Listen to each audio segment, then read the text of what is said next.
Sometimes a game's most disturbing aspect is the nature of its realism.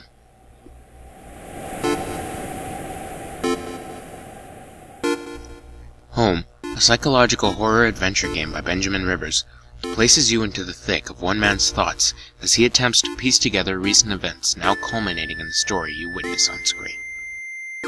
Right from entry, nothing makes any cohesive sense. The nameless hero has just woken to find himself filthy and injured inside an unfamiliar and foreboding house, with absolutely no memory at all of how he ended up in this predicament. What's more, he realizes that as he is presently befuddled by his state, elsewhere is his wife, potentially in just as much, if not more, peril than he. Your job as the player is to assist in finding the man's wife, while unraveling the unnerving mystery at hand and guiding our protagonist home. Gameplay consists of a rather simple mix of exploration and point-and-click investigation, as your only necessary controls are those standard to movement and a single button for interaction. While rather basic in immediate perspective, this acute application of control helps to emphasize the character's nearly complete helplessness in present circumstances. Thus, the player is left to investigate the extensive dark and dank locales set before them like a maze, gathering supplies and clues, and maintaining an ever-vigilant eye, in hopes of bringing resolution to the madness that only seems to elevate with every turn. Whether that is ever truly accomplished, however, remains in the hands and mind of the player. Much like a visual novel or a choose-your-own-adventure story, many of the resulting events are determined by the myriad individual actions of the player. Do you collect items of force as means of protection, or do you attempt to journey forth without risking the potential backlash of violence?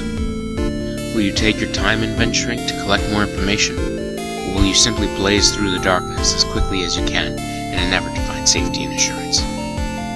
As the possibilities unfold, a bevy of different details and a number of potential endings to the story can be revealed, and what you end up with remains in your power, or lack thereof, to determine. Much like the unusual trek that plays out, the game's presentation is both dark and unique. The visuals consist entirely of pixel art, in a side-scrolling third-person format that further presents the character like a rat in a maze. By no means does the old-school look help to alleviate the constant sense of dread that plagues you. An odd twist, the audio presentation goes in an entirely different direction, with fully realistic sound effects accompanying everything from the drip of a leak to each individual footstep of the player, and almost no music to speak of, effectively amplifying the already haunting sounds throughout. This unseemly auditory experience serves to heighten the game's realism all the more, as if to call to mind the true experience of wandering shadowy streets at night, confused and alone. So far, this game seems set on turning convention entirely on its head, and it doesn't end with the visuals and audio. Even as a horror title in itself, it charts a completely different course from other darlings of the genre. Many horror games successfully rely on images of the unreal, or concepts of childhood nightmares. Mechanically, many employ the tactic of instantaneous terror to rip through one's thoughts.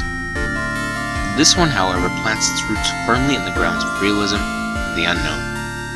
From beginning to end, the story being spun out revolves around very real possibilities and circumstances, dragging the player deep into a realm of hideous truths from the perspective of a wanderer, utterly alone, save for the voices within his own mind.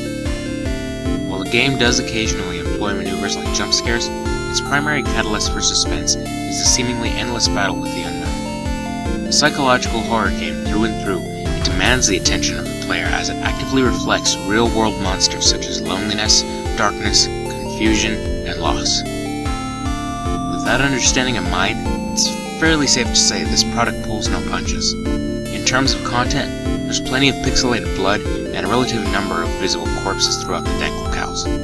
Even some player options carry especially gruesome context, although not always visibly so. In fact, with this and the inclusion of a bit of language, the game manages to bag itself a rating of M for mature, something I'm pretty sure I was unaware of when I originally bought the game. Meanwhile, the whole of the story is incredibly bleak. Even at the game's end, hopelessness remains a possibility for the hero. And as a gamer who takes the nature of choice and morality-driven gaming very seriously, I found some of my available options thoroughly unsettling and outright disturbing. So, some of you may be questioning why I demonstrate interest in such a dismal experience. Well, that's a rather complicated question to answer. one thing is for sure. It kept me engaged on both a sensorial and mental level. While I'm not personally a big fan of exceptionally dark media, well-crafted stories that remind us of truths, even those we more often choose not to entertain, do occasionally creep into my repertoire. And as the sort of gamer who loves to experience art from an especially immersive perspective, this piece kept me trailing along with the hero, in the utmost suspense and intrigue, that left me questioning it even after its completion. That said, this title being as grim as it is, I can't recommend it to everyone. A game this dark could turn out more toxic than beneficial to some players. Furthermore, on a strictly gameplay-based level, many gamers may be particularly off-put by the lack of intricate interactivity and action, as well as how surprisingly short the overall experience can be, the game itself even stating it'd take 90 minutes or less to complete. Even still, Home manages to deliver an experience both intricate and horrific, well worth the brief time period and relatively small price tag. On an oblique level, it's a reminder that real life can often be hideous, but how we respond remains to be decided.